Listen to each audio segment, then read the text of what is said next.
Assalamualaikum warahmatullahi wabarakatuh. Perkenalkan, saya Di Hartono, NPM 62. Di sini saya akan menjelaskan tentang perencanaan sedia informasi. Definisi dari perencanaan sedia informasi itu merupakan kegiatan untuk menentukan jumlah dan periode pengadaan sedia informasi, alat kesehatan, dan bahan medis habis pakai sesuai dengan hasil kegiatan pemilihan untuk menjamin terpenuhinya kriteria tepat jenis, tepat jumlah, tepat waktu, dan efisien. Tujuan dari perencanaan itu perkiraan jenis dan jumlah sedia informasi, alat kesehatan, dan BMHP yang tepat dan sesuai kebutuhan. Selanjutnya, menghindari terjadinya kekosongan dan kelebihan stok, meningkatkan penggunaan sedia informasi, alat kesehatan, dan BMHP secara efektif dan efisien. Dalam mengelola sedia informasi maupun perbekalan farmasi yang ada di apotek, kita harus melakukan perencanaan terlebih dahulu. Terdapat 4 metode perencanaan dalam pengadaan barang di apotek, yaitu yang pertama ada epidemiologi, yaitu perencanaan didasarkan pada penyebaran penyakit, wabah, atau penyakit yang paling banyak diderita di daerah itu. Bisa juga kita mencari informasi di puskesmas tentang 10 besar penyakit yang paling sering diderita warga sekitar.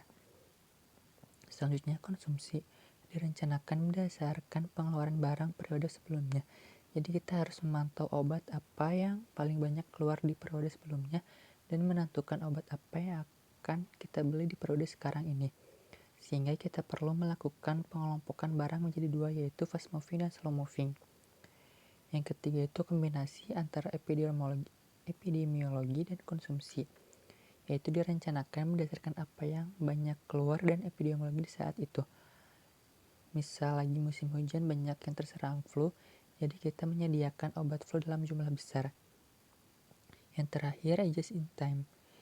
Jika sedang butuh, baru memesan atau membeli. Metode ini dipilih terutama untuk obat yang jarang laku, harganya mahal dan keluarnya sedikit. Kelebihan metode konsumsi dan epidemiologi.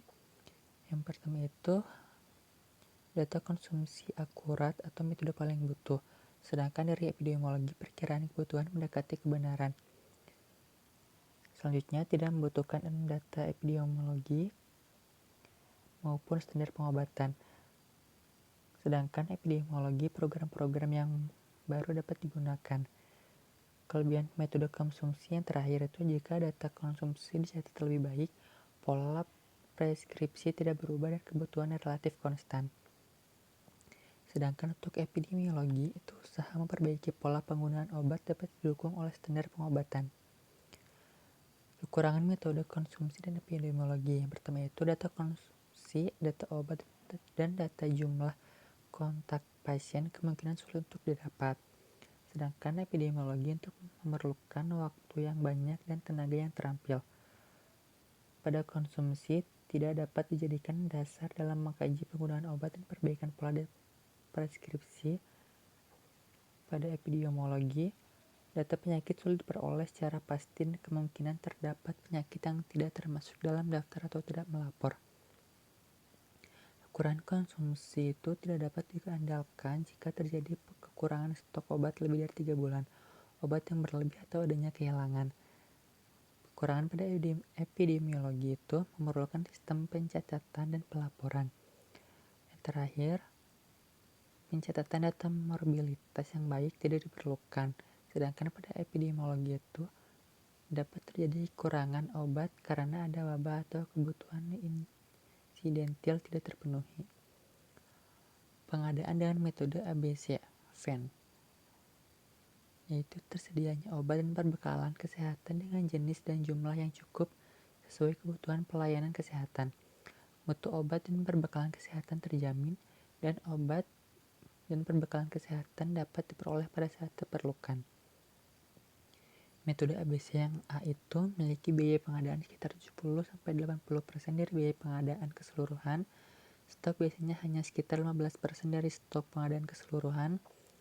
Controlling stok yang ketat.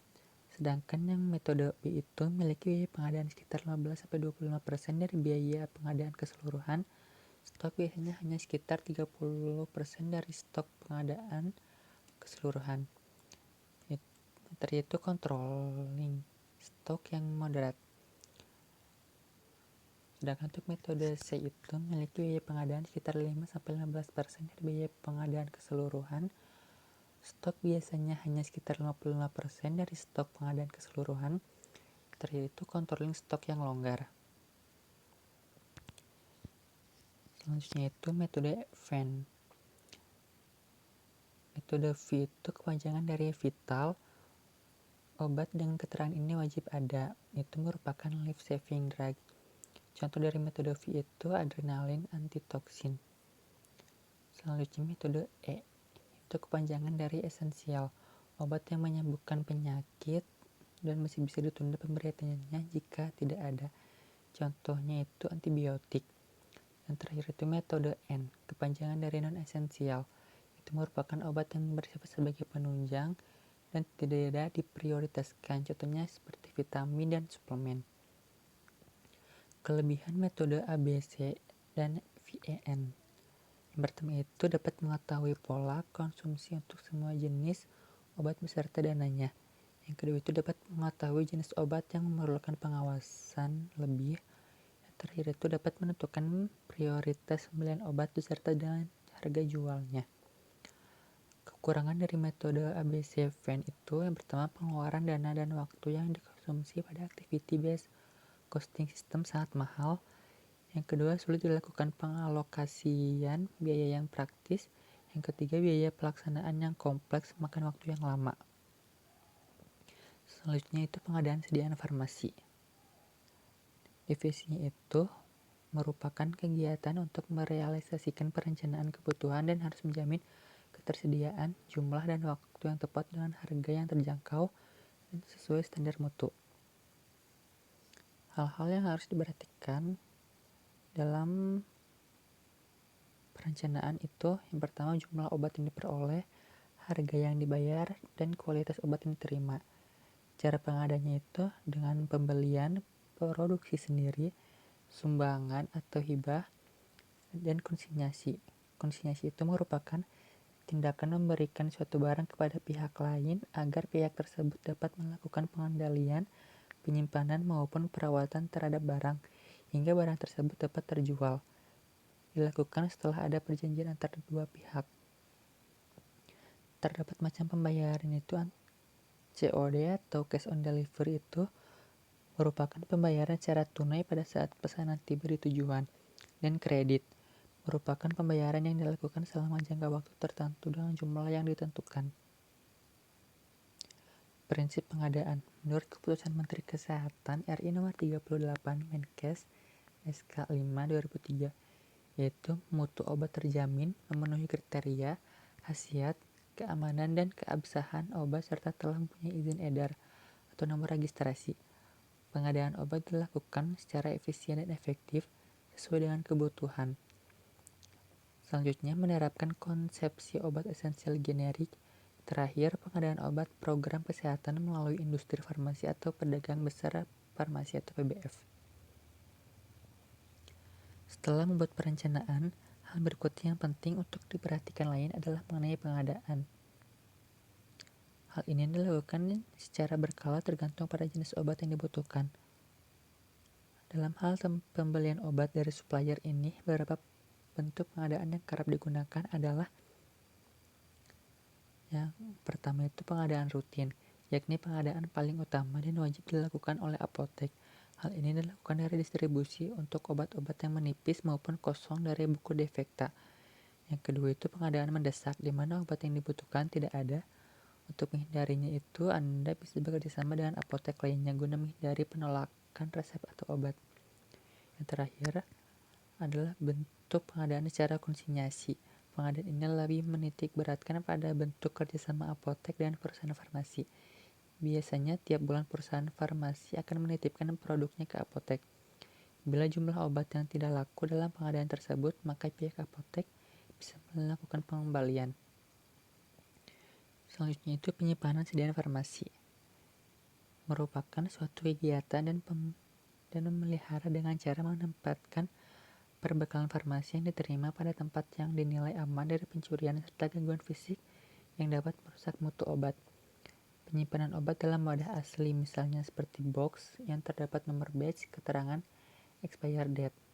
Jika dipindahkan dari wadah aslinya, perlu dicatat kembali nama obat, kapan expired date-nya, dan nomor batch-nya.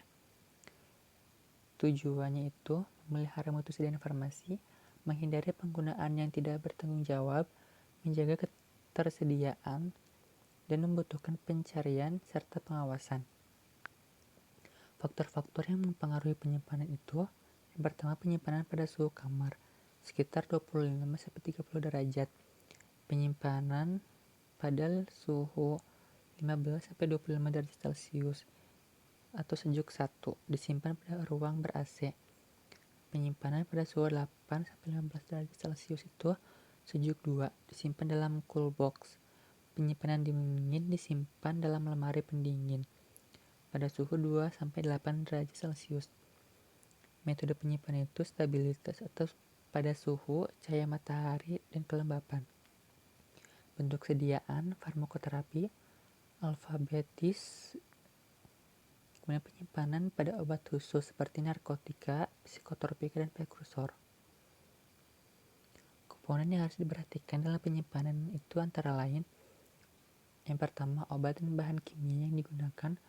Untuk mempersiapkan obat diberi label yang secara jelas terbaca memuat nama, tanggal pertama kemasan dibuka, tanggal kadaluarsa, dan peringatan khusus. Selanjutnya, elektrolit konsentrasi tinggi tidak disimpan di unit perawatan kecuali untuk kebutuhan klinis yang penting.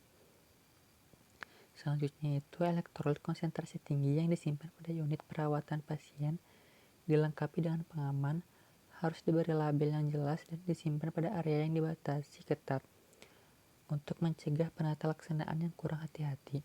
Yang terakhir, sediaan farmasi, alat kesehatan, dan bahan medis habis pakai yang dibawa oleh pasien harus disimpan secara khusus dan diidentifikasi. Penataan perbekalan farmasi itu harus ditata secara sistematis agar tidak kesulitan dalam mencari. Yang kedua, bahan baku itu harus dipisahkan serbuk, cairan, dan yang setengah padat, kemudian disusun berdasarkan alfabetis. Obat jadi lebih baik disusun berdasarkan bentuk sediaan, lalu masing-masing disusun berdasarkan alfabetis. Yang keempat, lemari khusus. Terutama untuk golongan narkotika dan psikotropika harus dipisah penyimpanannya menggunakan lemari khusus. Obat dengan persyaratan suhu dingin itu disimpan di lemari es. Obat generik bisa juga dikelompokkan jadi satu rak tersendiri. Antibiotika itu boleh dikelompokkan tersendiri, dan alat kesehatan juga boleh dikelompokkan tersendiri. Sekian dapat kami sampaikan. Assalamualaikum warahmatullahi wabarakatuh.